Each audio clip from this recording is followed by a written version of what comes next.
And welcome back to Warwick High School for game number 2 of tonight's doubleheader of the Lancaster Mennonite League first round boys tournament. It is CoCalico at 8-5 in LL play, 11-11 overall. They are the Section 3 runner-up.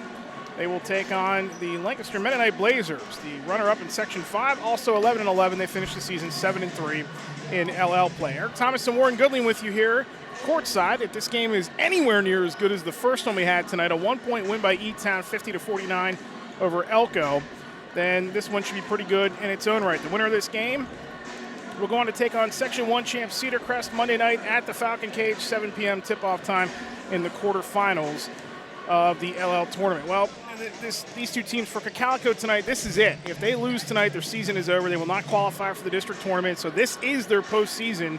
For Mennonite, they are going to move on to the District 3 AAA tournament, and they'll face Columbia in round number 1. So a pair of LL teams will duke it out in round 1 of that. That's unofficially. The projections will become official later on this weekend. But for CoCalico, let's talk about them first, Coach, because this is a team, their last one was on January 28th. They have struggled offensively.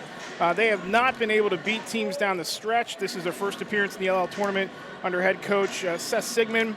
And this is it. This is their postseason right here tonight. If they win this, they move on. If they lose, they're done. Well, this is a great opportunity for them to get a victory in the postseason. It's something that you can build your program with, having some positive momentum by getting a victory in the postseason. That's what they want to do. And they have some size, and let's see if they can get the ball inside to capitalize on that.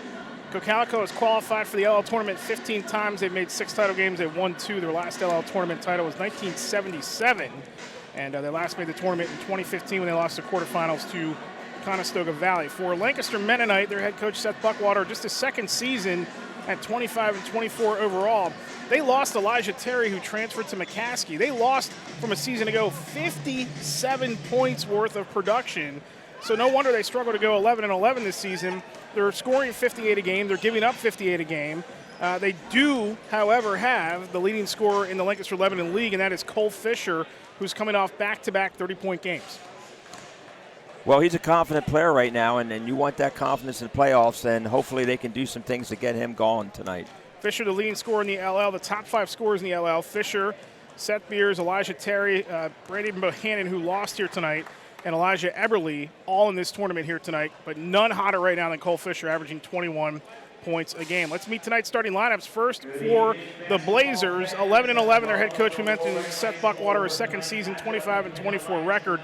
Their backcourt looks like this. We mentioned Fisher. He had 36 in the loss to Columbia the other night, and he also had 30 in a loss to Octorara. Those are his last 2 games. He's averaging 21 a game.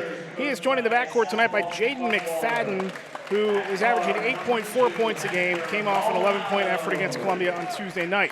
They are joined in the backcourt by Trenton Dorsey, averaging 7.8 points a game. In the front court, it is Justin Horst. He is the top returning player from a season ago, averaging just under 3 points a game.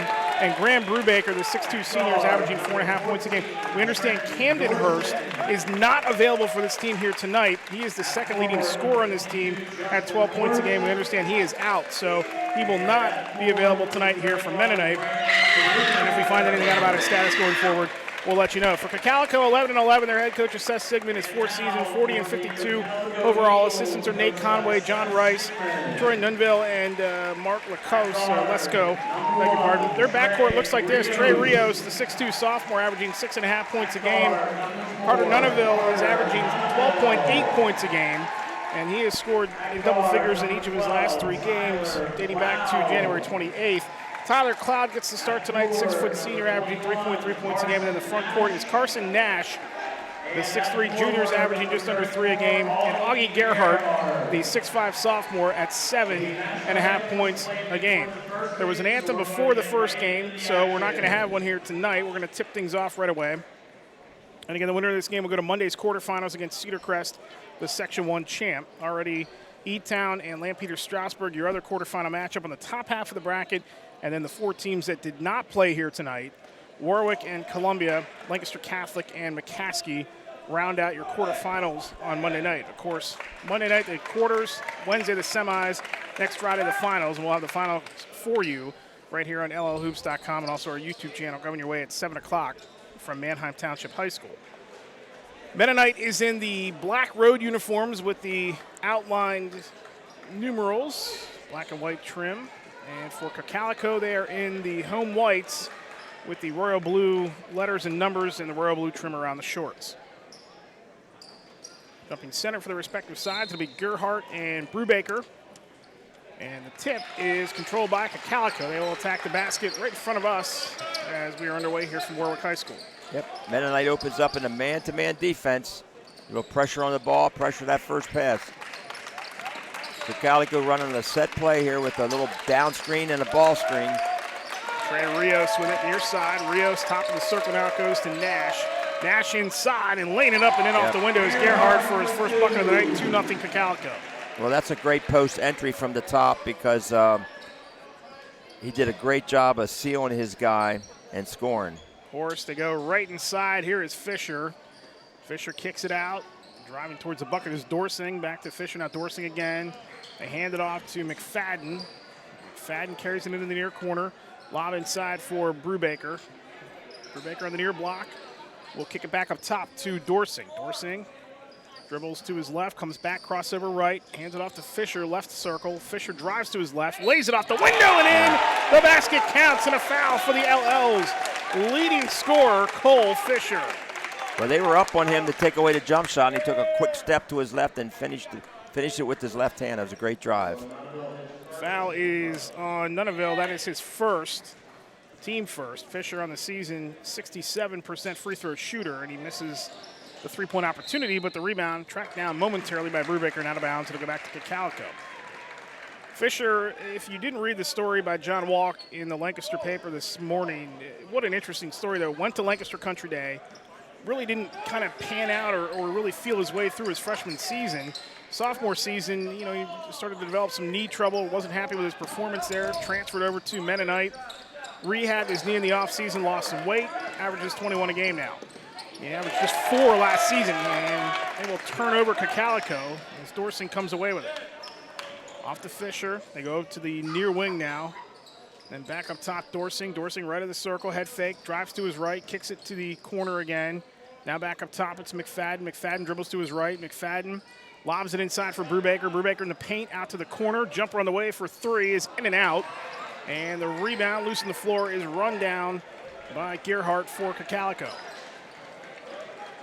2-2 here is almost 2 minutes into this first quarter. And let's see if CoCalico can establish Gerhardt in the post again like they did that first possession. Nash on the drive in the paint. Now back up top it goes. Foul line. It is Nunaville. His floater is in. Tough shot. Tough shot. A little runner down the lane. For Nunaville, and that is his first bucket, 4-2 CoCalico. The other way, Fisher hangs. Little contact, but no call, and Gerhardt pulls in the rebound. Yep. Racing down the floor is Nunaville, and his shot attempt is altered, tipped out of bounds. It'll stay with CoCalico with 5:40 to go in the opening quarter. Okay, out of bounds underneath. It's always interesting to see what kind of plays the coaches come up with on out of bounds underneath. We talked a lot about that in our first game. It's a good way to score a basket if you work on it. Hand off near wing, three-pointer on the way is dropped by Tyler Cloud. His first bucket of the night, 16-3 of the season, 7-2 CoCalico. Yep, there's your classic catch and shoot on a little penetration, kicked it out to the shooter, and boom, he made it. You can tell, at least early on, CoCalico knows that this is, as far as postseason, likely it as Fisher hangs. Off balance is no good. And the rebound pulled down by Nash, and I'm going to foul after the rebound. So foul will be on, I think that was on Fisher. Yeah, CoCalico, they want to go to practice tomorrow morning. So they need to win this game to be able to do that. CoCalico finished 17th in 5A. They take 16 qualifiers. Hershey had the same record at 11-11. This game will not count towards anything. The cutoff was already done. However, Hershey had such a gap in terms of power rating as Rios fires the 3 and no good. And the rebound, jump ball, and the possession error will favor the Blazers. Hershey had such a gap in the power rating that it didn't matter that they were both 11-11. Hershey's going to get the final seed. Yeah, well, Hershey plays a pretty good non-league schedule. I think that helped with that. And they play in the second, basically the second highest division in Mid-Penn. So McFadden to his right, comes back left, hands it off left side, Fisher. Fisher crossover in the lane, got tied up, kicks it out to the top of the circle. It's a horse, and then they dribble it around, and Fisher has it again. And that one is offensive foul called on the Blazers. So their second foul here in the first. And that foul is on Brubaker. That is his first. And here comes CoCalico against the man-to-man. They start with the down screen. Now we got a post up and inside to the big man. Nice look inside for Gerhardt. Lays it up and in. You know what Gerhardt does? He posts up with aggressiveness. He just, tries to get a spot, and then when you front him, ball goes out to the top, and they throw the lob in there. So nice post play by CoCalico. If you're listening via YouTube, you chat with Del Jackson during this game. He is up top with Andy Hurd doing a live chat on our YouTube channel. And we get a timeout on the floor here with 3:52 to play in the first quarter. It's CoCalico in front 9-2. Tonight's game is brought to you by My Jersey. Coaches and players want to hang on to the memories of their playing days by framing their high school or college jersey. That's where My Jersey can help. With technology today, there's a cost-effective way to recreate the likeness of a jersey. My Jersey is a high-definition, life-size print using textures and shadows, which trick the eye into thinking it's a real jersey. All in a 24 by 36 professionally framed picture that can be shipped to your front door. The best part is all My Jersey needs is a picture of the player in his or her uniform from their playing days, and they can digitally recreate any jersey for any sport. Email MyJersey at myjerseys@gmail.com. Send them a couple of pictures of your player in their uniform. They'll send you a design and a review. You can offer up any edits to them as well, and then follow My Jersey on Twitter at MyJerseyDesigns. Also, big thanks to the booster clubs here tonight for CoCalico and Lancaster Mennonite. We're helping us out and bringing you this coverage of the playing round here, the LL tournament. 3:43 to go in the first. It's 9-2 CoCalico. As they have it, Nunneville inside. They look inside to Nash. That was partially altered. And McFadden comes away with it for the Blazers. Hector Maldonado is in the game for Lancaster Mennonite. Fisher out to the corner. And the drive is knocked out of there. Dorsing's shot blocked by Brubaker. I beg your pardon, by Gerhardt. Yeah, nice block by Gerhardt. He timed that. You got another one there. Yeah, he sure did. And that ball is loose on the floor, and here comes CoCalico. Racing away with it is Nash. Nash crossover, tied up, gives it off to his man on the near side. Cloud can't hit it. Rebound stick back is no good twice by Nash. Loose ball controlled by Rios. Now up top it goes. Three-pointer on the way by Nunneville is good. Good ball movement after the offensive rebound. They had like 3 passes there by CoCalico with Gerhardt getting the assist on an inside-out pass.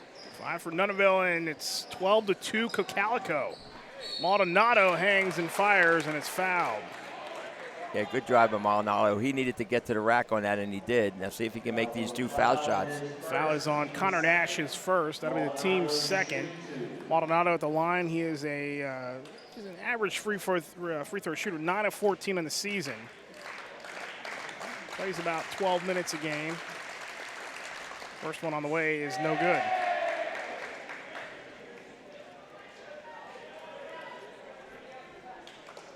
Got that right shoulder, has a brace of some type across his right shoulder, and he extends that time and knocks down the second free throw. Yep. So his first points, and it's 12-3. And Mennonite in a full court press, the point press, trying to get a trap on the wing, and CoCalico had no problem breaking that. Open 3 on the other side by Cloud is good.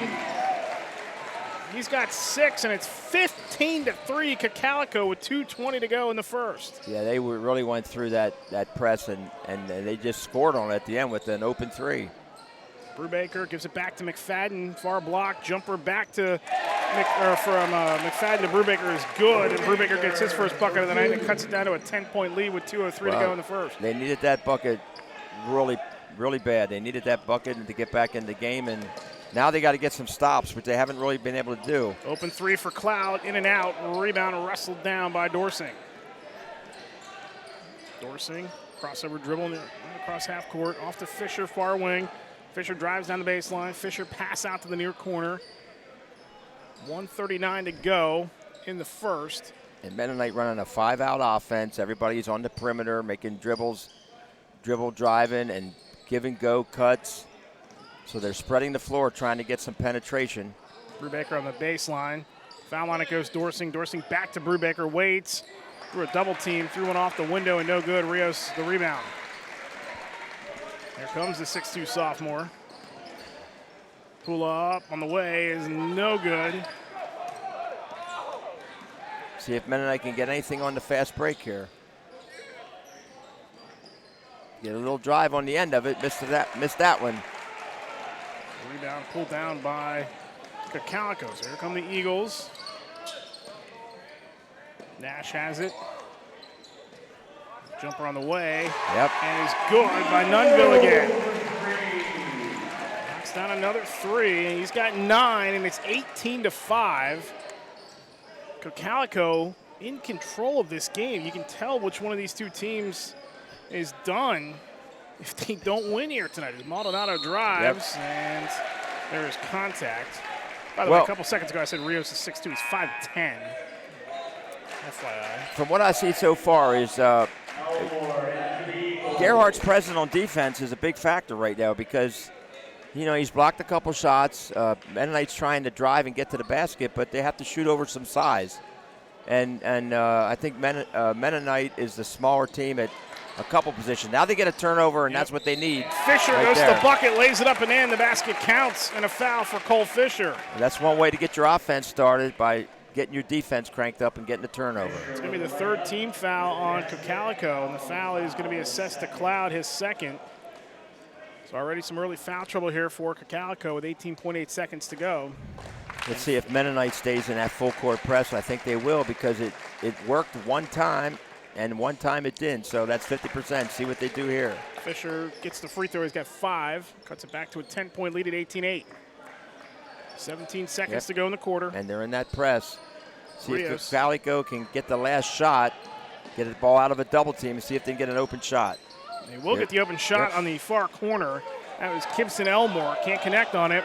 3 seconds to go. Dorsing puts up a shot at the buzzer, off balance and just off to the left. So after 1, it is 18-8 in favor of CoCalico as they grab the 10-point lead going to the second quarter. Again, the winner of this game will win a Monday's quarterfinals to take on Cedar Crest at Cedar Crest High School with a 7 o'clock tip-off time. Tonight's game is brought to you by the PA National Guard. For more information on how to attend college full-time tuition-free and serve in the Army National Guard part-time, contact Sergeant First Class Stephen Smith of Team Lancaster at 484-889-8519. Tonight's game also brought to you by Susquehanna Tackle. Everything for fishing. Susquehanna Tackle features low prices, fast delivery, expert knowledge, free shipping on orders over $50. This weekend, Bass Fest, 1-800-814-7433. And again, we want to also thank the booster clubs for both teams, CoCalico and Lancaster Mennonite, helping us out here tonight to bring you coverage of this game. We will be back with you a week from tonight at Manheim Township High School for the championship game of the boys' side. Thursday night, we'll have the girls' game for you. Bruce Badgley will have the call of that one. That game also is at Manheim Township High School on Thursday night with a 7 p.m. tip time. Quarterfinals for the girls' games will come your way tomorrow. So they alternate days, essentially. Thursday, Saturday, Tuesday, Thursday, as the jumper far side for Rios is good for 3. Wow, they are lighting it up from the three-point line. 21-8 CoCalico, just 22 seconds into this second quarter. Well, that last time down, Mennonite played a 1-2-2 zone. They played a 1-2-2 zone, and they threw the ball in the skip pass and found the open shooter.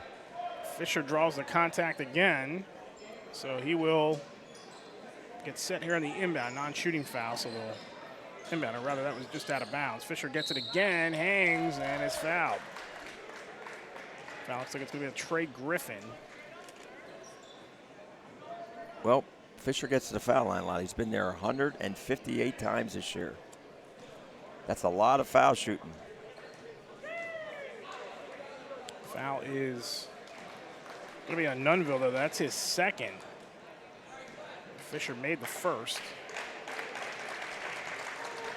21-9. Second one on the way is also good. 7 for Fisher. Again, here comes the full court press. See if they drop back into the 1-2-2. This is a token 1-2-2 3/4 court press now. Nunville drives out to the corner. Three-pointer on the way is off the mark by Elmore. Rebound tipped out of bounds. And it's going to stay with CoCalico here with 7:16 to play till halftime. Halftime tonight, we'll bring back Bruce Badgley and Andy Herr. They'll guide you through halftime, give you some analysis on this game here tonight. Getting a live chat going on our YouTube page with Del Jackson, Andy Herr. They're up top tonight here. Griffin off the inbound. They get it out to Nunville now. Again, Mennonite in the zone. Spin by Griffin. Back out to Nunville now. Nunville drives, splits a double team in the lane off the window, and it rolls in.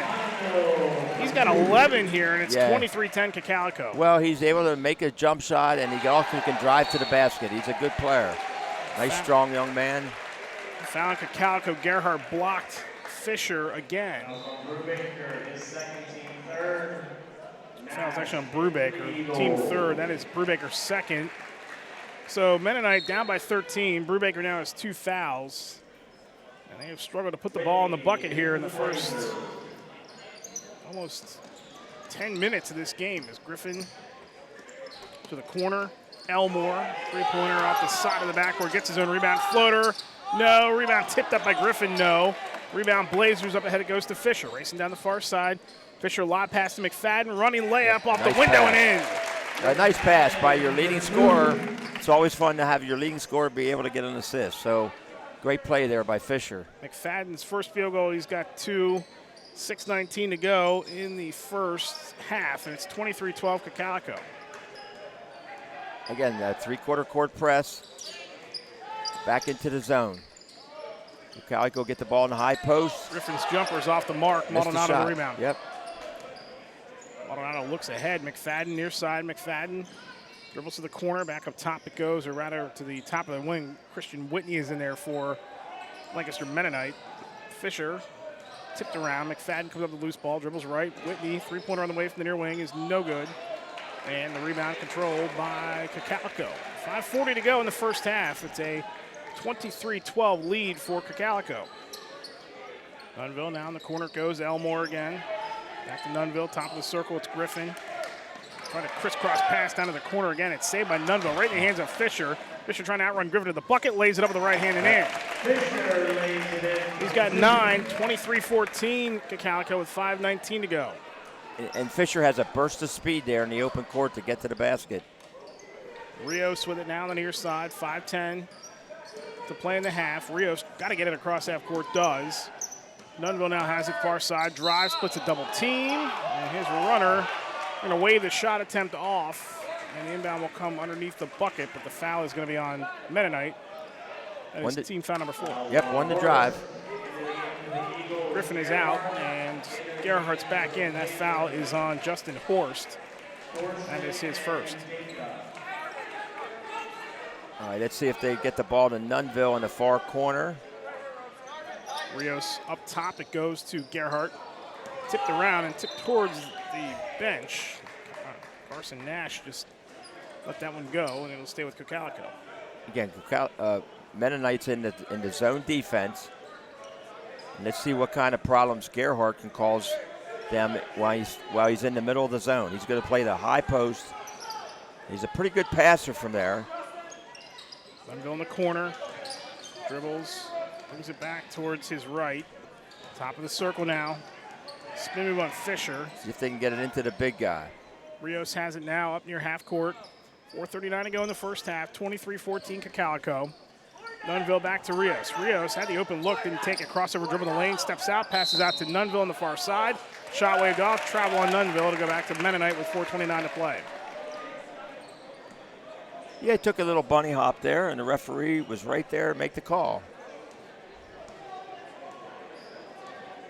Now, if Mennonite can get a basket here, they're back in the ball game. Down 9. Fisher, off balance. Shot off the side of the glass in the hands of Gerhardt. Here comes CoCalico. 4:13 to go in the half. Wraparound pass to the corner. Nunville three-pointer on the way from the corner is in and out. And the rebound by Gerhardt. Back to Nunville. Open three again. We got another travel. Second time in a row he's traveled on what is an open three with 4:05 to go in the first half.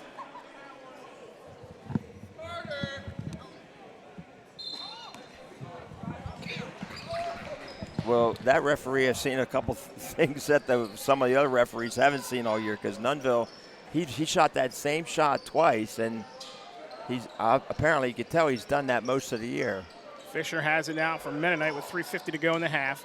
Fisher to his left. Nice move with the left hand, and he lays it off the window and in. Now, see, there's the strength of Mennonite right there. They had good floor spacing. Fisher was able to cross it over to his left hand and finish with his left hand. It's down to a 7-point lead for CoCalico now, 23-16. Yeah, it looked like CoCalico was going to run away with it. Mennonite's battling back.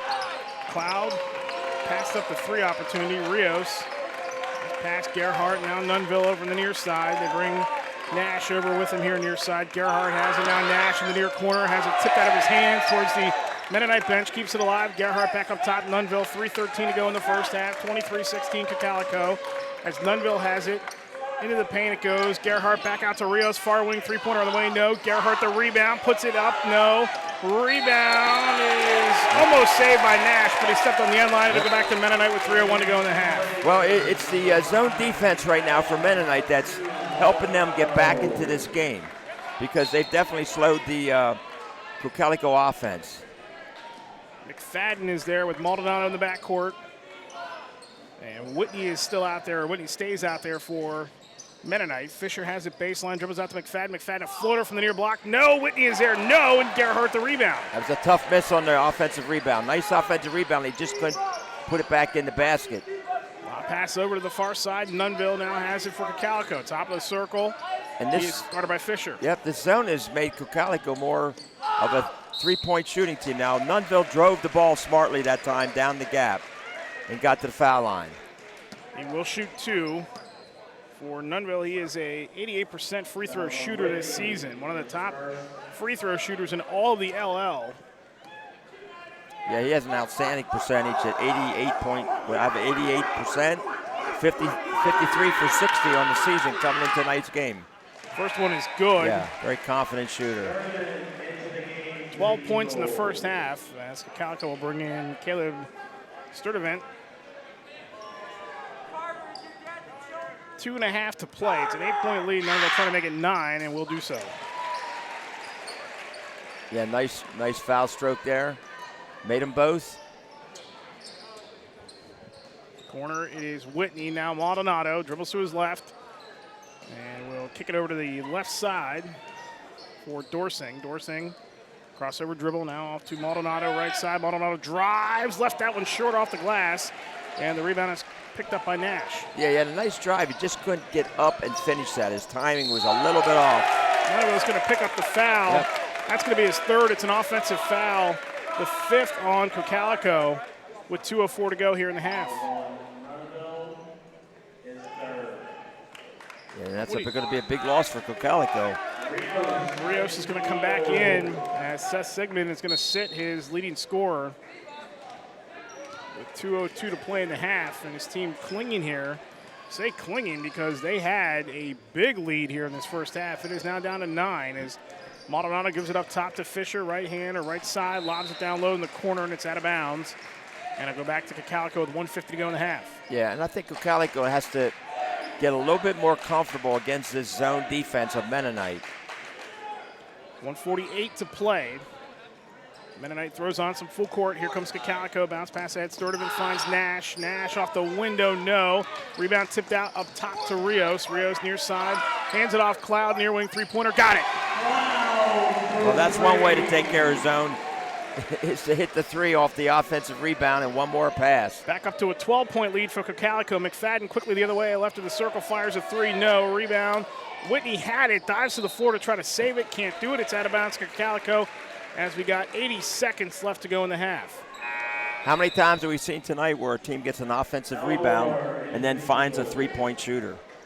It's amazing how that, a lot of coaches sometimes tell their three-point shooters, if we get the offensive rebound, you get to the three-point line. Yeah, our first game featured the two three-point shooting teams. Yeah, exactly. Of this tournament, E-Town and Elko. Elko used it to get back in that game. They were down by as much as 12. Actually had the lead with 2 minutes to go in the game. E-Town rallied and won the game 50-49. Inside Gerhardt, nice seal, and he lays it up and in. Yeah, Gerhardt has done a great job of using his body to seal the defenders off. Three-pointer the other way from the near corner is no good. Maldonado had the rebound in his hands, couldn't control it. It's out of bounds. Back to CoCalico with 50.7 seconds to go in the half, as Horst will come back in for Maldonado for Mennonite. And CoCalico a chance here with a 14-point lead and under a minute to go in the half. They can hold for the final shot if they choose. Rios will get it up the floor. Cloud back to Rios. 40 seconds to go in the half. Yep. I think they're going to look to score if they have it. Elmore is in there too. Rios has the open three, passed it up. Yeah, he thought about it. Crossover dribble near corner, goes to Cloud, back to Rios. 29 seconds to go in the half. 14-point lead for CoCalico. Rios is going to back it out. Dorsing will lay off of him a little bit. Now they move to trap with Fisher. Lobs it over to Sturdivant. Sturdivant right of the circle. Now Gerhardt, and Gerhardt throws it towards the bench and out of bounds. Back to Mennonite with 18.3 seconds to go in the half. That's sometimes why coaches don't like to go for the last shot in that situation. Okay, see if Mennonite can get a bucket here and close the gap. Yeah, they need one to close the half. They're down by 14. Hurst, now Fisher, 10 seconds to go. Fisher with a right-handed dribble, crossover left side, now top of the circle, lobs it in the corner. And that is a running layup off the window by Dorsing and in. Big First possession, bucket. very nice by Mennonite down there. CoCalico will not get a shot off to conclude the half, so we'll end it there at 30-18. CoCalico taking charge of this first half against Lancaster Mennonite. And again, the winner of this game will go on to Monday's quarterfinals opposite of Cedar Crest. The Section 1 champ off tonight, and they'll host a game coming up Monday night at 7 o'clock from the Falcon Cage. First half here, 30-18. Tonight's game is brought to you by My Jersey. Coaches and players want to hang on to their memories of their playing days by framing their high school or college jersey. That's where My Jersey can help. With technology today, there's a cost-effective way to recreate the likeness of a jersey. My Jersey is a high-definition, life-size print using textures and shadows, which trick the eye into thinking it's a real jersey. All in a 24 by 36 professionally framed picture that can be shipped to your front door. The best part is all My Jersey needs is a picture of the player in his or her uniform from their playing days, and they can digitally recreate any jersey for any sport. Email myjerseys at myjerseydesigns.com or myjerseydesigns@gmail.com, and they will send you a design and a review and offer up any edits. You can also follow My Jersey on Twitter and My Jersey Designs. Game tonight also brought to you by the booster clubs of both CoCalico and Lancaster Mennonite. We will step aside here. We'll turn things over to Bruce Badgley. He's going to have a special guest with you here at the half. It is 30-18, CoCalico in front of Lancaster Mennonite. You're listening to live coverage of the boys Lancaster Lebanon League tournament, the playing round, here on LLHoops.com and our YouTube page.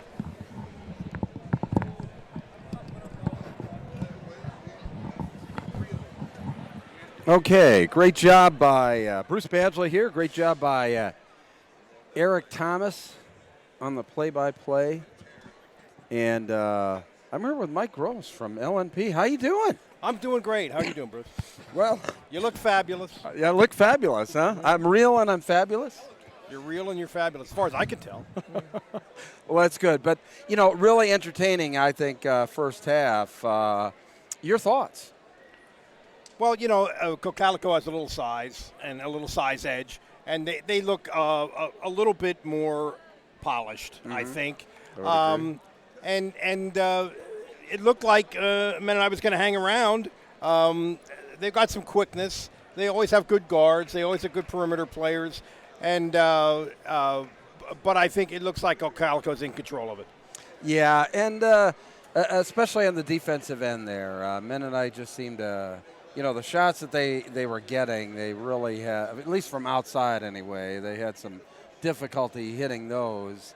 But as you mentioned, I mean, CoCalico's size really seems to be, a big factor, on their offensive. Yeah, and it's the first time I've seen either of these teams, really. Oh. So, yeah, this year. So, I was sort of impressed with the way CoCalico is playing, and they look like they're ready to play for a while. But this league playoff this league is pretty dense with good teams. I think a lot of us were thinking early in the year that maybe this was going to be a little bit of a down year for the league. Mm-hmm. But then in January, after the holidays, we had some big wins. Cedar Crest beat Bishop McDevitt. Mm-hmm. McCaskey beat Coatesville. That's a huge one. Yeah. Some of those, Lancaster Catholic beat Susquehanna Township, and I think we have a lot of teams that are kind of battle tested, and this is going to be a good.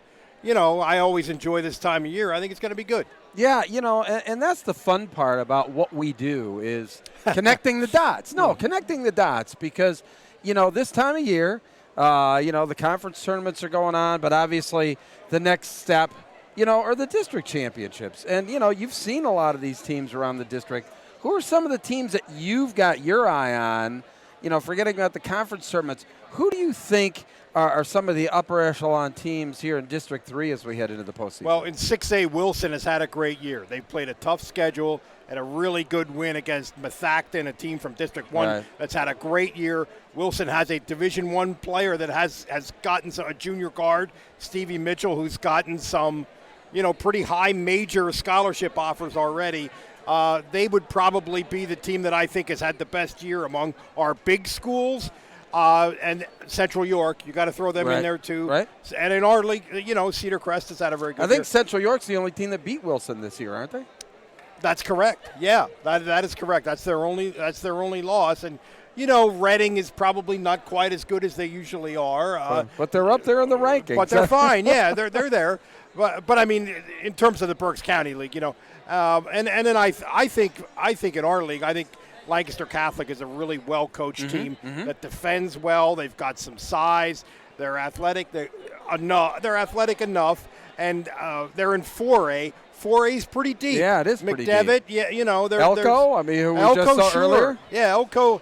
I mean, a lot of these teams.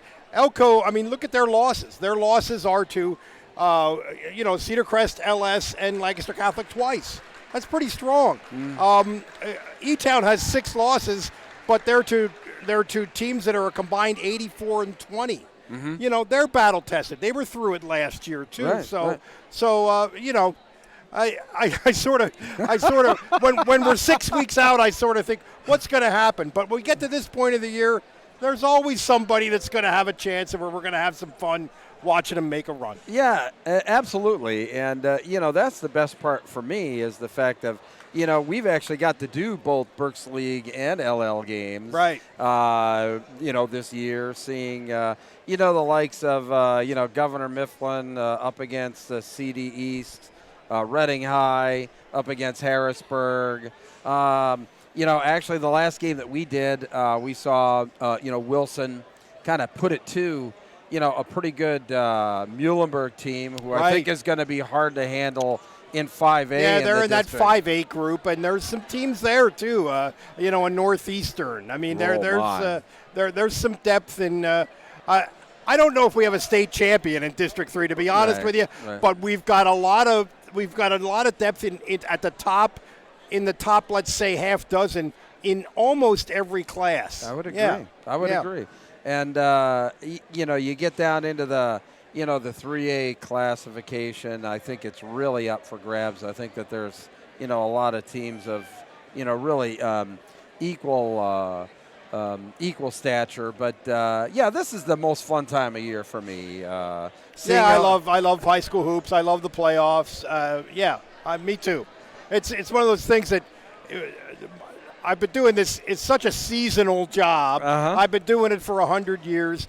But the good stuff comes once a year, so you're looking, by the time it swings around again for another year, you're always looking forward to it. At least I am. Maybe when I no longer look forward to it, then it'll be time to get out.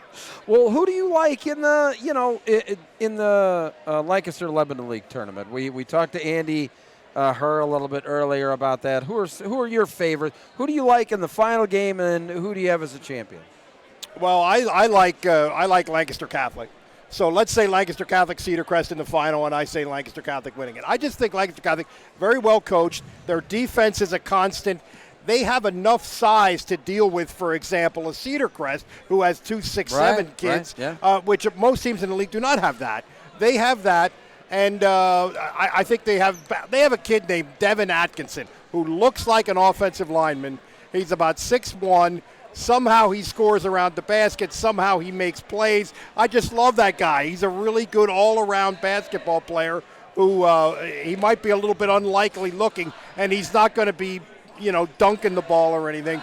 But I love his game. I think he's a guy that maybe gives them something that nobody else has. Well, it's interesting. Both you and Andy are pretty high on them. The only game that I saw Lancaster Catholic play this year was a loss at home to Octorara. I mean, so it's going to be very interesting. That might be the most inexplicable result of the year in the Lancaster Lebanon League. Well, if you watch the game, it wasn't inexplicable because Octorara played them tough. Yeah, and they have a big kid, and they have some kids who can score, and I think they shot better than they normally would. But I just was stunned that they were able to score the way they did against a team that normally defends the way Lancaster Catholic does.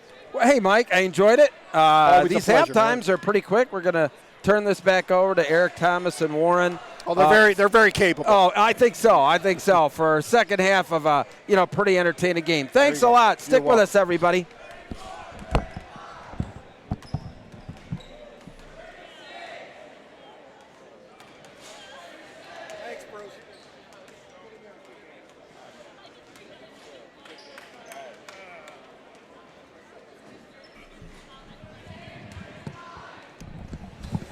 All right, thanks to Bruce Badgley and Mike Gross of Lancaster Newspapers for our halftime show here. 30-18, CoCalico in front of Lancaster Mennonite. First half scoring numbers. Really all you need to know about this one, Carter Nunville has 13, and for Lancaster Mennonite, it is Cole Fisher with 11. So the two top scorers for each side have done their part here, but it's CoCalico with the 12-point advantage. Well, CoCalico is a little stronger at the basket, I think, right now than Mennonite is. They have a little more size, and they've made some threes early in the game that's helped propel this lead. So we'll see what they do here against the zone. I think Mennonite's going to stay in that 1-2-2 zone, and CoCalico has to get Fisher gone, and he's got to have some help, though. So we got 16 minutes to go. The winner of this game will play Cedar Crest on Monday night in the quarterfinals at Cedar Crest High School, 7 o'clock tip-off. And again, we'll have the final for you next Friday night from Manheim Township High School. You can follow coverage of the quarters and semis at llhoops.com, as Del and Andy will be out and about on Monday and Wednesday night to bring you coverage on the website. And then we'll be back with live video of the final on Friday night. We're working inside, and right away, Horace gets his first bucket of the night, and it's down to a 10-point lead for That's CoCalico. CoCalico's first time they played a zone. They played like a matchup zone, and Mennonite did a nice job moving the ball to get the ball in for the layup. Inside it goes. They go right away inside to Gerhardt. His off-balance check. That was Nash who had that one. And kept alive by Rios. Now Cloud has it near wing. Cloud going to go back up top to Nunville. Does. And Nunville goes inside to Gerhardt, out to the corner. Cloud, jumper, no. Rebound, Gerhardt, back to Cloud. Rios has it, takes the open three, and can't get the roll. And the rebound is brought down by Mennonite. Here comes McFadden, the head Horst. Horst to Fisher. You think CoCalico is in the zone to protect Nunville a little bit because he has 3 fouls. 3 fouls, that's correct. Inside Horst, back out to McFadden, far corner. McFadden, guarded by Gerhardt. Inside it goes to Horst, back up top Fisher. Now McFadden. McFadden goes right around Gerhardt to the baseline. Pinned up there, finds the tight space, but it's picked off by Rios. And here comes CoCalico with 6:20 to go in the third. Yeah, nice job by Rios to slide down there and take away that pass to the mid-post. Nunville, Warren mentioned with 3 fouls. Yeah, both teams playing zone. Nunville passed up the open three that time. They go inside Gerhardt, working around to the corner. Nash drives baseline off the window, and he kisses it in. And that's what I was talking about right as we started to have about the strength at the basket. Nash took that and really went strong to the basket and finished it. Forced out to the corner. Dorsing three-pointer, fires it, no. Rebound pulled down by Nash.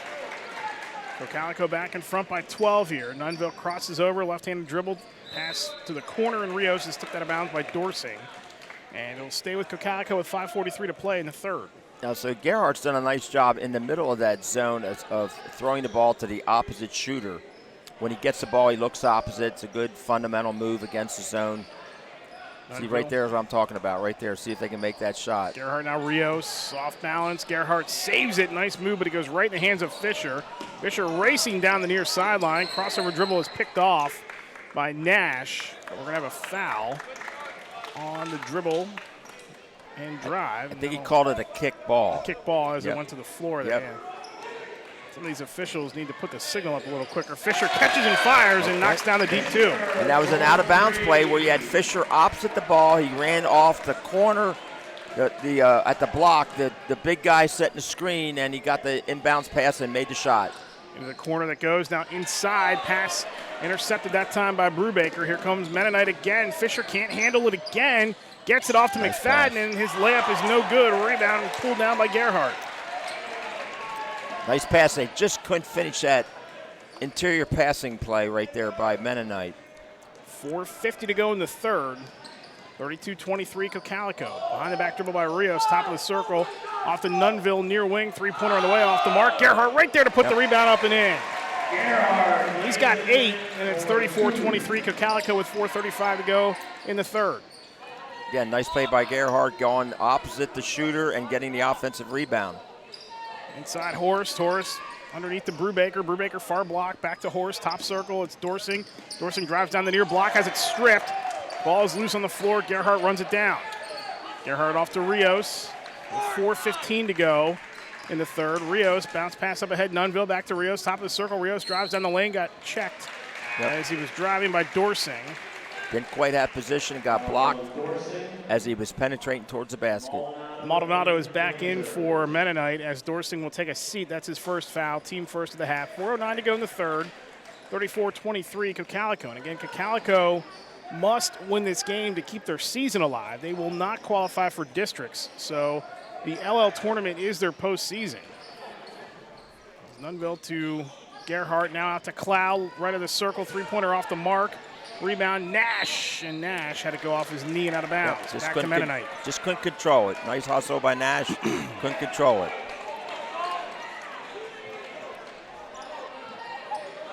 I really like what Gerhardt gives this team on offense. He gives you a big guy to throw the ball to. He's very unselfish to find an open man. Brubaker, now McFadden. Fisher drives near side. Nice running right-handed layup by Fisher. He has that first step that's very explosive. He's sneaky fast, and he got to the rack. Said in the offseason that he lost weight and put muscle on, strengthened up his knee, but he still wears that sleeve on the left knee. Up top it goes Rios, left of the circle. Inside it goes Gerhardt now. Back out right side of the circle to Nunville. In and out three-point attempt is brought down by Brubaker. Here comes McFadden for Mennonite with 3:10 to go in the third. Maldonado in the far corner. Maldonado dribbles out to McFadden, top of the circle. Maldonado in the far wing. Catch and shoot three-pointer, no.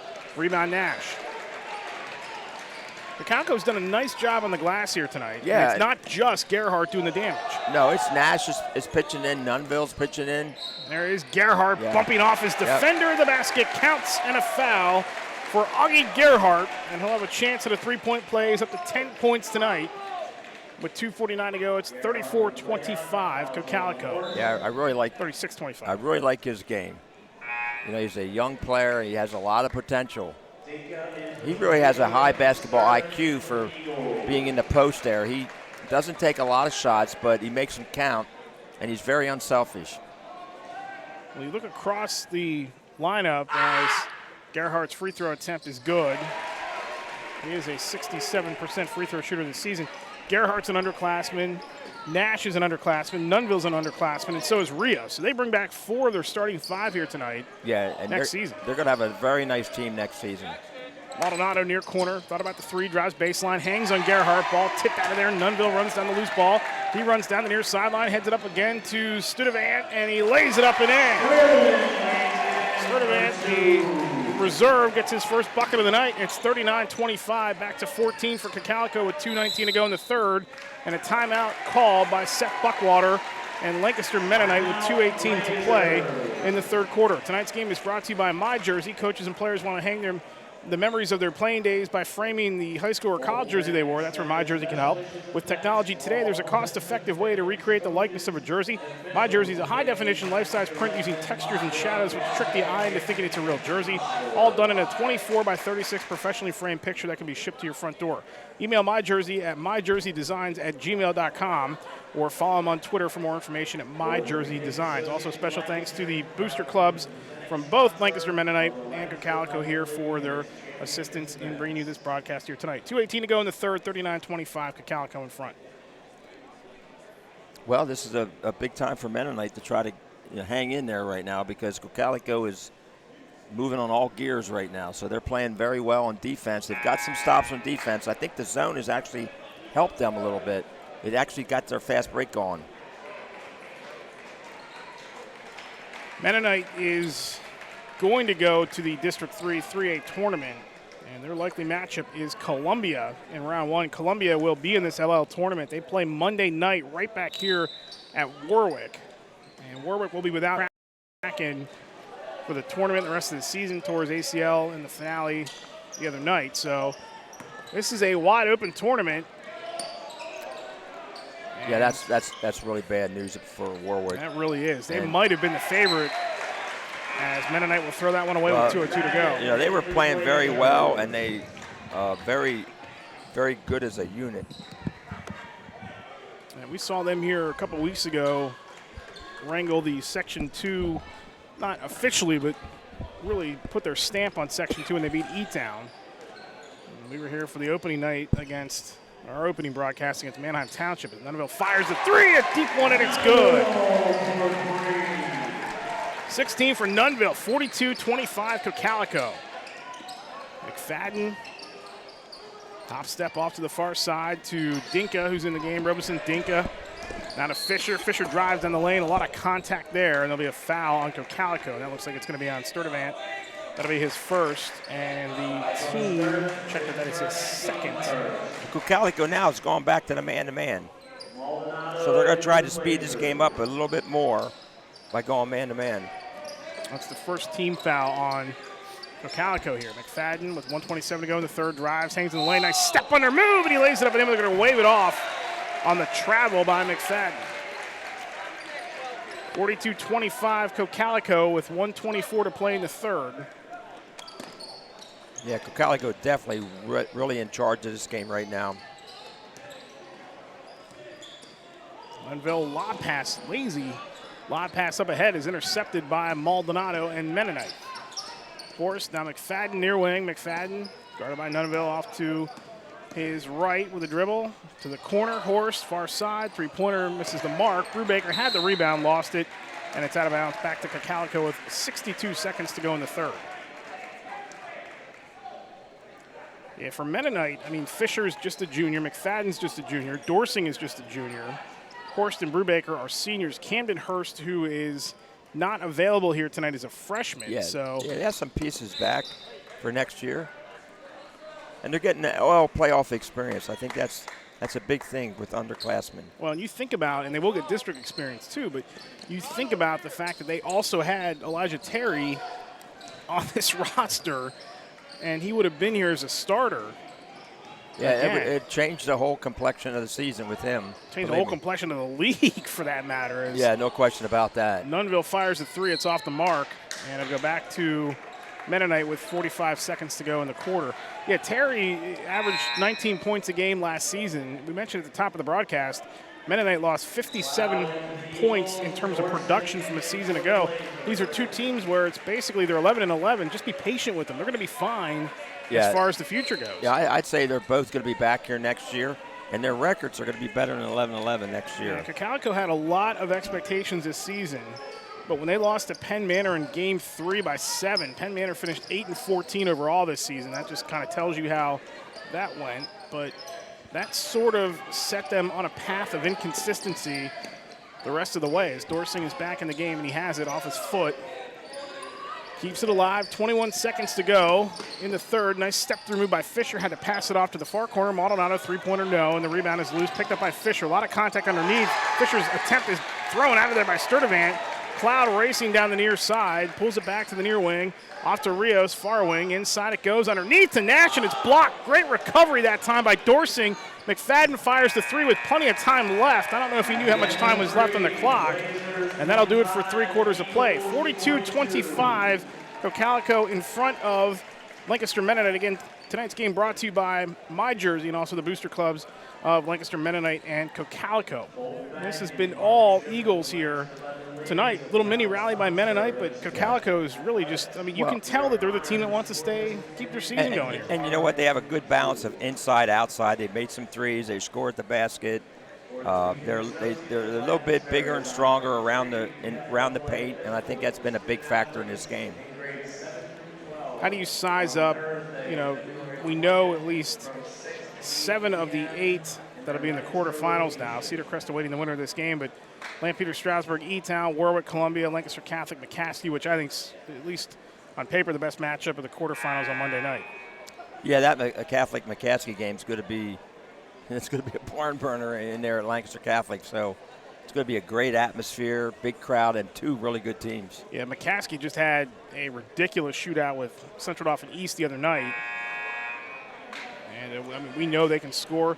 We saw, and you were not with us for that game, but we saw that Lancaster Catholic team lose to Octorara. That was a turning point in the season for Octorara. They got right and made the playoffs with a late charge. But that Catholic team and McCaskey, man, that's going to be a sensational game. I mean, LS and E-Town shouldn't be bad. They're going to actually meet in the district tournament the following week, too. So that's an interesting matchup there, as they'll see each other twice in a week as Dunnville drives to start the 4th. Laid it in, but the basket's going to be waved off, and they're going to say the foul was on the drive. Yep, foul out front. No, I think that Catholic McCaskey game's going to be a great game, but there's going to be some other games that are going to turn out to be really good games in the playoffs, too, because, sometimes in the playoffs, certain teams get tight because the pressure gets amped up a little bit. So we've got to find out which team is going to play with confidence. Rios' three-pointer was no good. Nash got the rebound and was fouled on the putback attempt, so he'll go to the line to shoot 2 with 7:40 to play here, and CoCalico in charge, 42-25.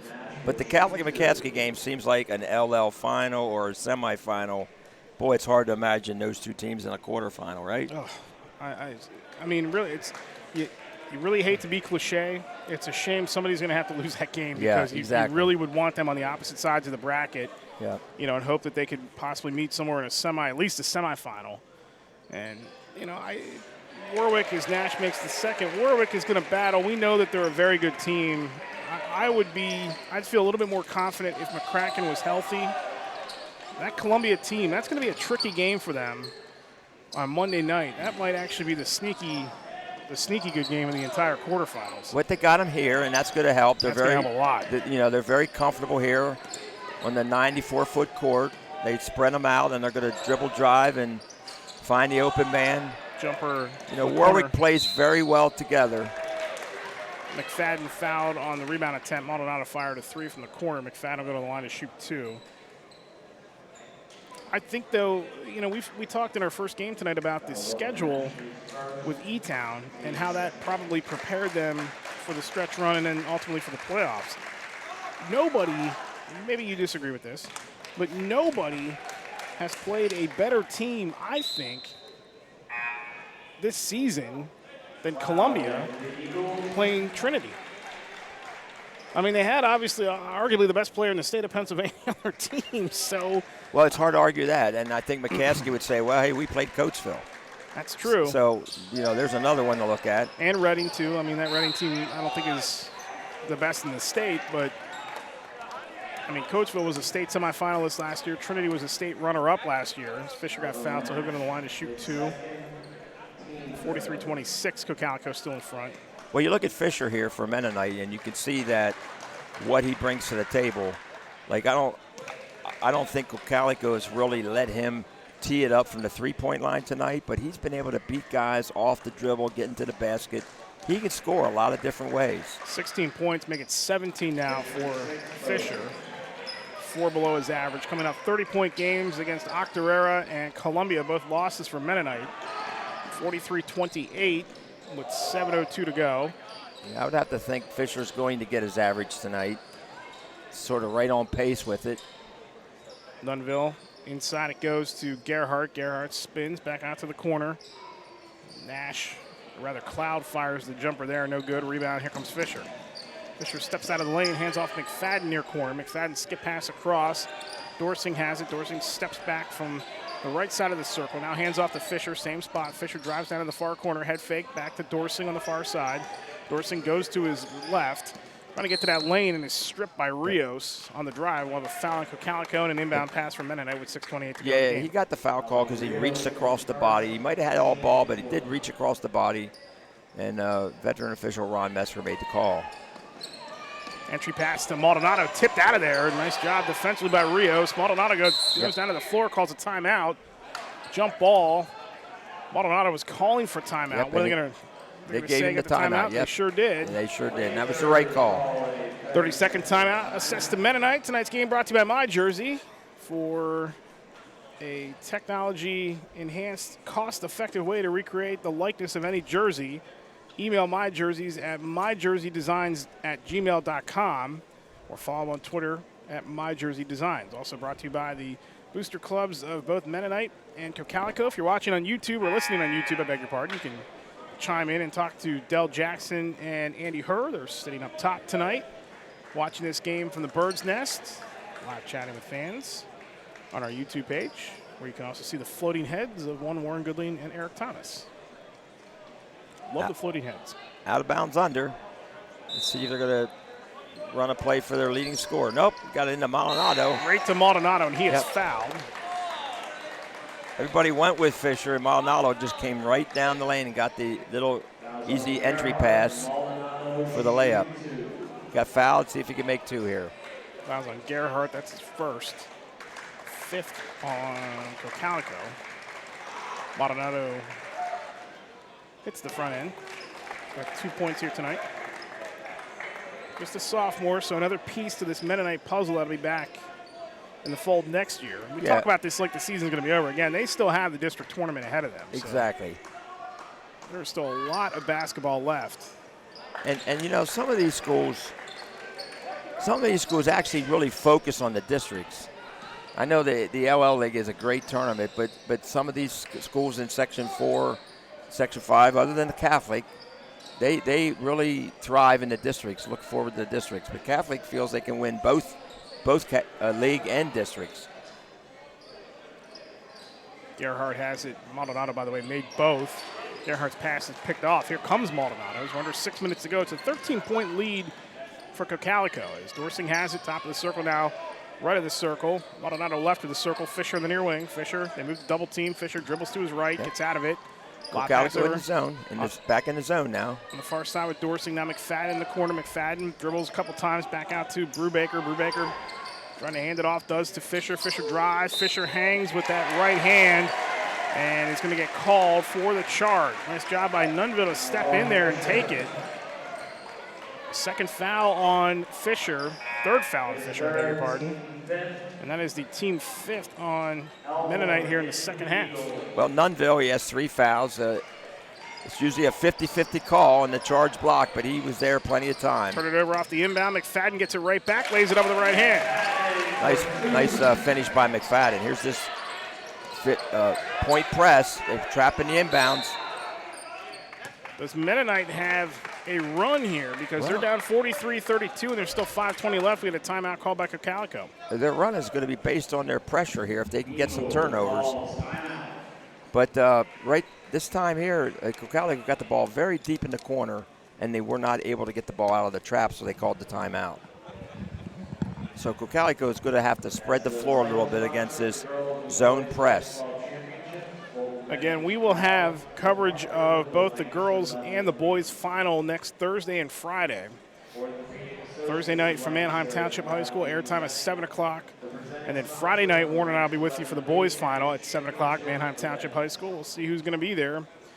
Last year was I think, that's one of the best atmospheres I've ever been in. Now, you're not going to get Township and Warwick again.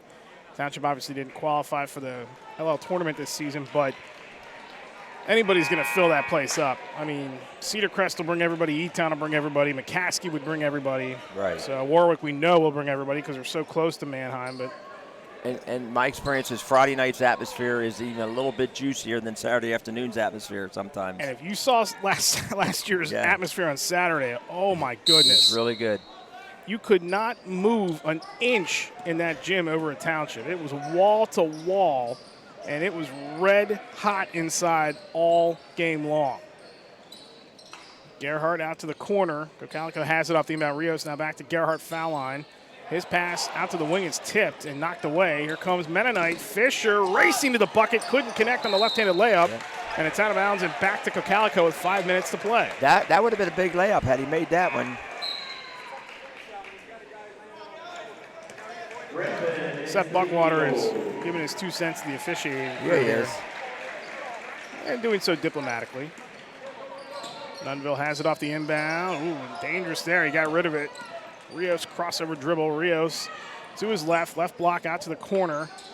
That is Elmore with it. Elmore drives. His pass to Cloud now. Nunville, and they'll reset here with 4:45 to play. Nunville to his right, dribbles out, and now back to the top of the circle. Coming up after the game, we'll have our player of the game. Get him live here at the table for an interview. And we'll wrap things up here from Warwick and get you set for the quarterfinals coming up on Monday night.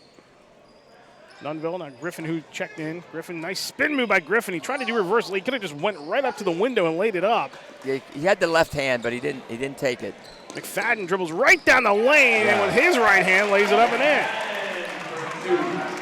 in. You're trying to chip away out of here. Rios dribbles out of traffic, met there by Fisher. 43-34 with 4:05 to play. Rios into the corner it goes. Elmore fires the 3 off the mark. Griffin the rebound. Griffin keeps it alive. Bounce pass out to Nunville. Spin move. Nunville hangs. Has it stripped from him by Maldonado. And that'll be Maldonado's foul with 3:58 to play.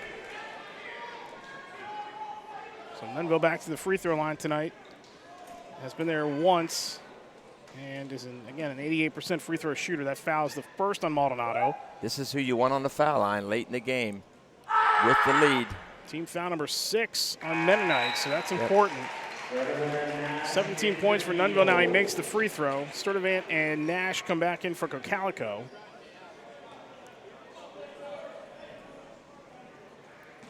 Nunville has one more to try to make it an 11-point lead. And connects. Yep. Nice stroke from the foul line, very confident. He's going to have the ball in his hands here the last 3:54. By the way, in case you didn't hear, the Mennonite student section is right behind us. Jumper by Dorsing is good, and a timeout called by Seth Buckwater. And Mennonite with 3:46 to go in this game, a 9-point lead. Brought to you tonight by My Jersey. Coaches and players want to hang on to their memories of their playing days by framing their high school or college jersey. That's where My Jersey can help. With technology today, there's a cost-effective way to recreate the likeness of a jersey. My Jersey has a high-definition, life-size print using textures and shadows, which trick the eye into thinking it's a real jersey. All in a 24x36 professionally framed picture that can be shipped to your front door. Email My Jerseys at myjerseydesigns@gmail.com, and they'll send you a preview of it and offer up any edits that may be made to it. You can also follow My Jersey on Twitter at MyJerseyDesigns. 3:46 to go, and CoCalico has a 45-36 lead. Game number 2 here tonight from Warwick High School in the play-in round of the boys LL tournament. Well, they're going to see the full court press now, and they're going to have to deal with that, and they're going to have to keep, make some foul shots down the stretch here. But I think the only way Mennonite gets back into this game, if they get a couple quick turnovers, score some baskets, put some serious game pressure on CoCalico. It's been a workmanlike effort for Fisher here tonight, and he has not had a whole lot of help offensively. Let's see what they try to do down the stretch. As Nunville has it, you probably want it in his hands if you're CoCalico, just from a foul shooting perspective. A little floater by Nunville is good. Yep. Well, they kept looking to score, and he attacked the paint and went up with a nice jump shot. 20 for Nunville tonight, 47-36 with 3:27 to play. CoCalico in the zone defense. Looks like a 3-2. McFadden bobbled the pass from Fisher. Now Brubaker. Brubaker steps through and tries to pass off. McFadden comes up with a loose ball. McFadden throws one up, no good. The rebound is lost. Brubaker kind of was out of position there.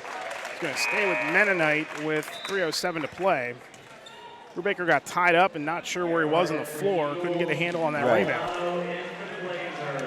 There comes Gerhardt back in for CoCalico. So it's Sturdivant, Nash, Gerhardt, Nunville, and Rios for CoCalico. McFadden, Fisher, Brubaker, Maldonado, and Dorsing for Mennonite. Maldonado has it. McFadden down to 2:55 to go. Yeah, and the zone defense is forcing Mennonite to take a lot of time to get a shot, and then it was a turnover. Turn it over right to Rios, racing down the left side. Rios stepped through. Now he hands it off. Gerhardt lays it off the window and in. Nice play. the big guy, Gerhardt, he runs the floor, doesn't he? Sure does. Augie Gerhardt right back the other way, and he meets Brubaker. That is actually on Nunville. Yep. So he is done. I checked that. That is his fourth. That's his fourth. He played it pretty safe the last couple minutes. I was watching him on defense, and he was not reaching. He was not trying to block a shot. But that time he did try to block a shot, and he got the foul call. 2:35 to go. Brubaker, first one is no good.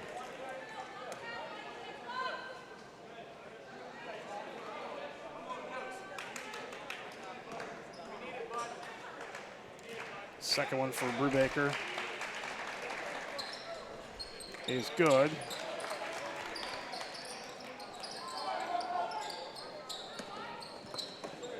And that ball out of bounds will stay with CoCalico. So Brubaker has 3 points here tonight. 49-37, CoCalico with 2:34 to play. Now this is a man-to-man press, deny press, and they're going to try to get a turnover. And they do. Good defense by McFadden as he really applied the pressure off that inbound. And Mennonite will get it back. They'll inbound right in front of their bench with 2.5, 2:33 to be exact to go. Well, one of the problems when you have two guards screening for each other down here against the press is the defense is just going to switch, and the inbounder is going to be the third defender. So you got 3 against 2, and they had trouble getting it in that last time. Now they got to stop that time, so that's better than facing the press. Dorsing's jumper was no good. Nunville has it for CoCalico. 2:15 to play. Rios up top. Rios drives to his right. Now off to Sturdivant. Now back to Rios, top of the circle. 2:07 to go. Mennonite trying to trap out of their man-to-man, and they foul. So what's Mennonite's playing man-to-man, but they have to leave their man to go trap the ball and get a double team. Foul on Cole Fisher. His 4th foul. That is the 7th on Mennonite. So Rios at the line for a 1-on-1. 73% free throw shooter, misses the front end. Maldonado the rebound. And his pass intended for McFadden is off McFadden's ankles and out of bounds. So CoCalico will get it back here with 2:03 to play. Yeah, Mennonite needed the perfect storm at about the 4-minute mark, and they're just not getting it right now to get back into the game. Cloud has it up top for CoCalico. He hands it off to Rios. Now Nunville has it. 1:55 to play. It's a 12-point lead for CoCalico. And again, their season ends if they don't win this. So well, they're in the driver's seat right now, and they're playing a little clock right now. No shot clock in Pennsylvania. They can pass it all they want. Sturdivant down to 1:41 to go. And a foul, a reach in by Dorsing. That is his second, team 8th. So back to the line for 1-on-1 is Rios with 1:40 to go as Nash will come back in for CoCalico.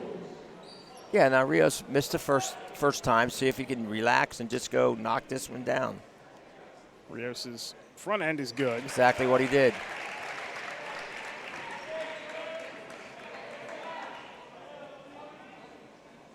And the winner plays Cedar Crest on Monday night.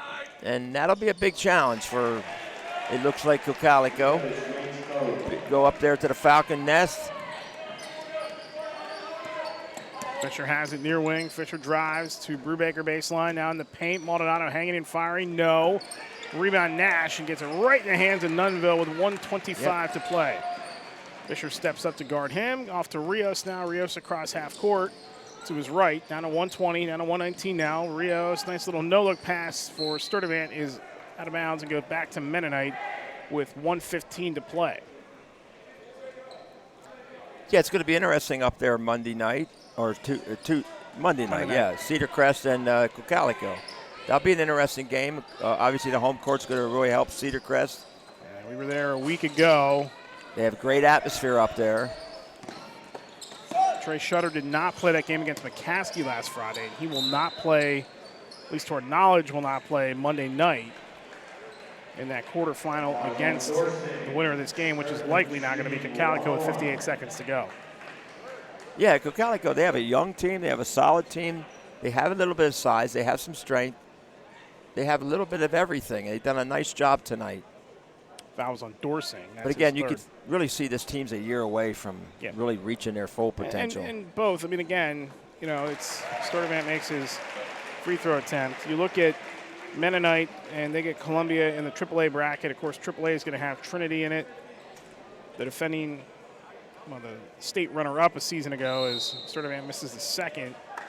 And the heavy favorite to win District 3 again, 3A. We may, a lot of basketball to go, we may end up getting a Trinity Lincoln Park state final rematch, which I know you and I are not going to be upset. We won't be upset about that. I certainly will not be, as Dorsing knocks down the 3. He's got 8 tonight, makes it 52-40 with 40 seconds to go. Yeah, and congratulations to Mennonite to get into the LL League playoffs, and they got a lot to look forward to in the district playoffs. They certainly do. And they have a nice young team. They lack a little bit of size, but they hustle and they're well coached. So get ready for districts. Rios can't make the first. Makes the second. 39 seconds to go. It's a 13-point lead. Three-pointer fire by Dorsing. The other way is good. Yep. Stroke that with confidence. Nothing to it. Got 11 as Nunneville races across the timeline and down the sideline. 27 seconds to go. We get a foul, and that'll send CoCalico back to the line, make it academic. So CoCalico is going to move on to the quarterfinals of the Lancaster Mennonite League tournament here. And they will take on top seed out of Section 1, Cedar Crest, on Monday night in the quarterfinals. And what is an intriguing matchup as Nunneville makes both. He's got 22 tonight. He will be our player of the game tonight as well. 55-43. Maldonado has it on the near wing. Now Brubaker in the near corner. Out to McFadden. McFadden right of the circle, left of the circle rather, to Fisher in the far corner. Three-pointer on the way, in and out. And the rebound sat on the front of the rim and is loose on the near side. Run down by Fisher. Lost it off his hand and out of bounds with 8 seconds to go. So all CoCalico is going to have to do is run out this 8 seconds. They got a 12-point lead, and they're going to go to the quarterfinals of the LL tournament.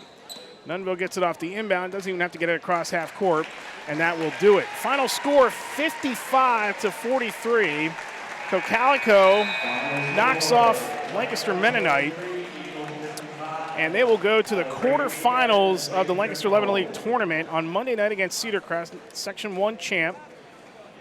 And they keep their season alive. Again, CoCalico is done when they lose. So if they stay alive, this is their postseason, and they stay alive here tonight with a 12-point win over Lancaster Mennonite. Believe me, they're real happy tonight. They're going to be able to have practice tomorrow or whenever they're going to have it to get ready for Cedar Crest on Monday.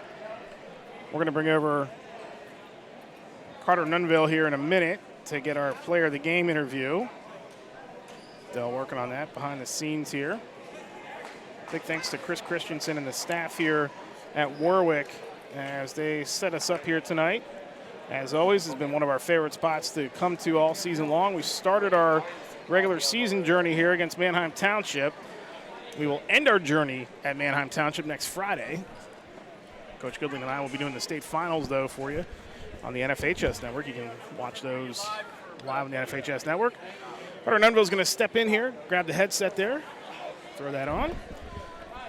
And congratulations on a nice win here tonight, 12-point win over Mennonite to keep your season going. Yes, sir. It feels good. Never got to play in an atmosphere like this, but we're a young team. It feels good to really go out there and get this one. You guys finished at least unofficially 17th in the district standings. You're just going to miss out on the district tournament, so this is your postseason.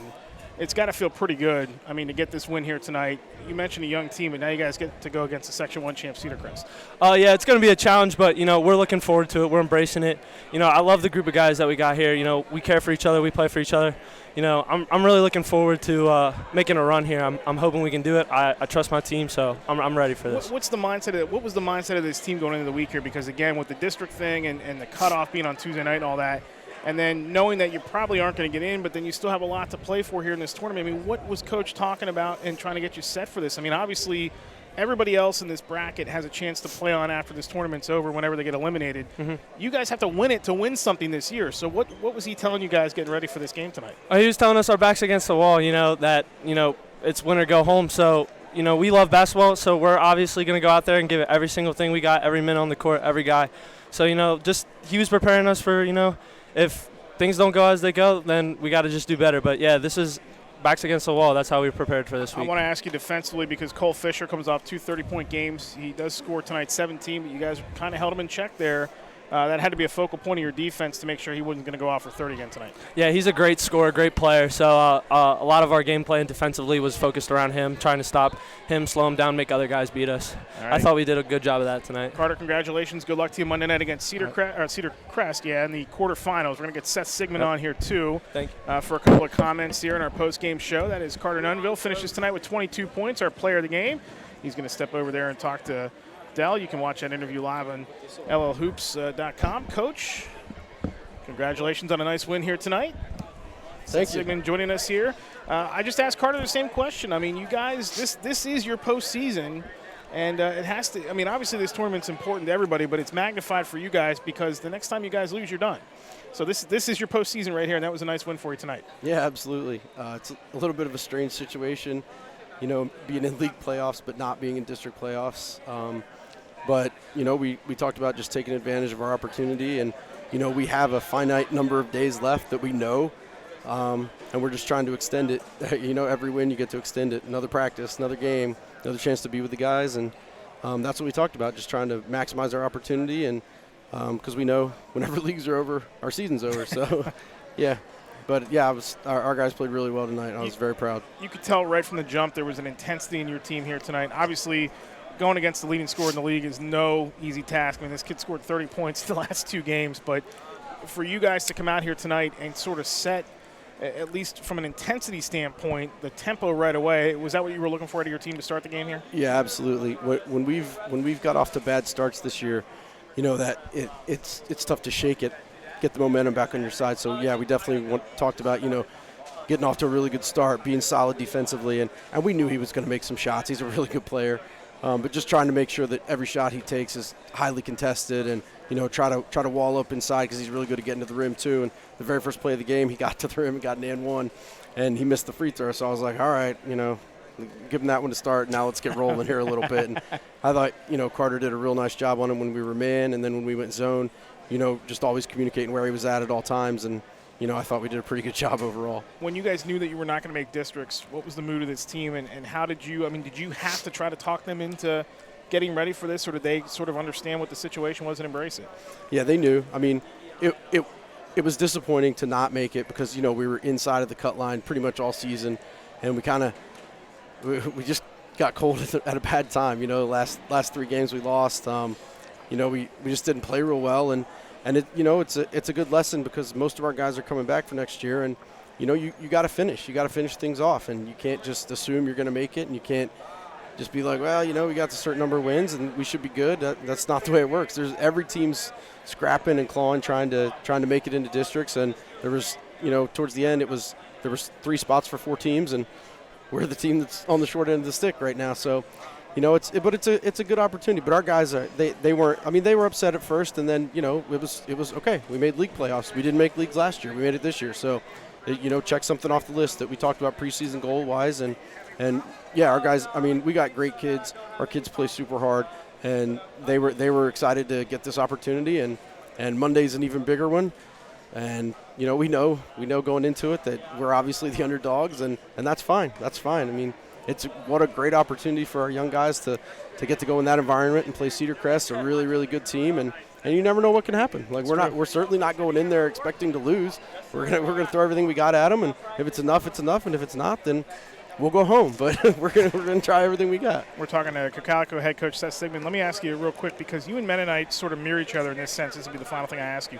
They have a lot of pieces that come back next year. They're going to continue to play on regardless of what happens. Now they're still going to be in districts. Right. How important is it, though, for a team your age collectively, at least with the 4 of the 5 that are back starter-wise next year, how important has it been collectively to have this team and be able to practice again, late into this week, and now even go tomorrow and Sunday and play another game on Monday night? I mean, that regardless of where this thing ends, that's got to be huge for your team going forward. You had a lot of expectations this season, but then the expectations now amp up regardless of what happens Monday night going into next year then.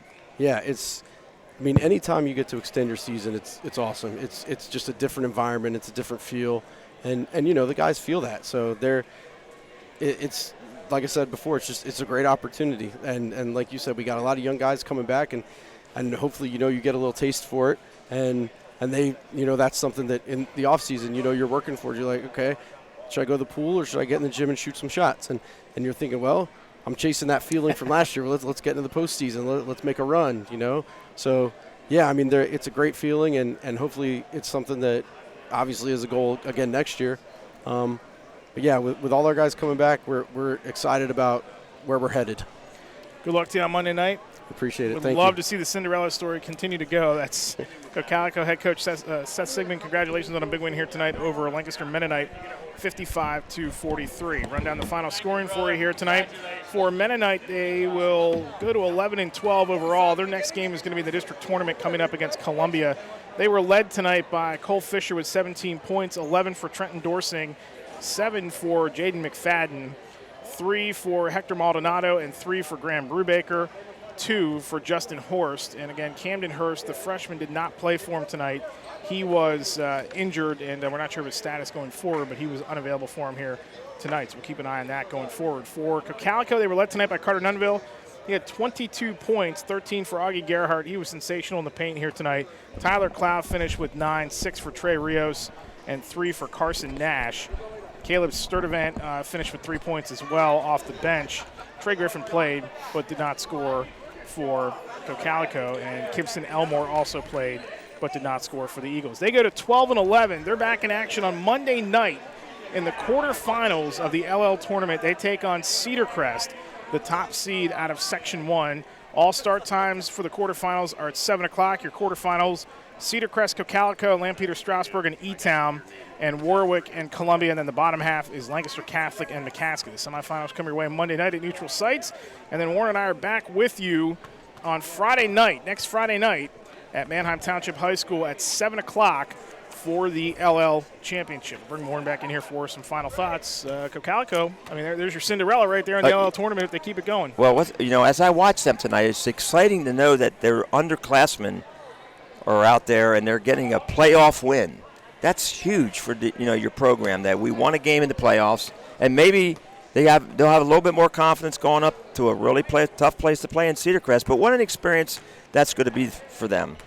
Yeah, it certainly will be. That's going to do it for our coverage here tonight from Warwick High School. Del Jackson, Andy Herr, Bruce Badgley. Big thanks to our halftime guest, Mike Gross from Lancaster Online. You can check out his coverage of that E-Town game against Elko earlier tonight. Louis Gallant produced the broadcast for us here tonight, and big thanks to the staff here at Warwick High School for all their accommodations. We will talk to you next Friday night from Manheim Township High School for the LL Championship. And again, reminder, the girls' final is Thursday night. Bruce Badgley will have that game for you right here on LLHoops.com and YouTube next Thursday night. And then Warren and I are back with you on Friday night for the boys' championship. For my partner, Warren Goodling, the final score for the final time, CoCalico off to the quarterfinals. They knock off Lancaster Mennonite tonight, 55-43. We'll talk to you next Friday night. Have a great rest of your weekend. Enjoy the rest of the LL tournament. Take care, and bye-bye.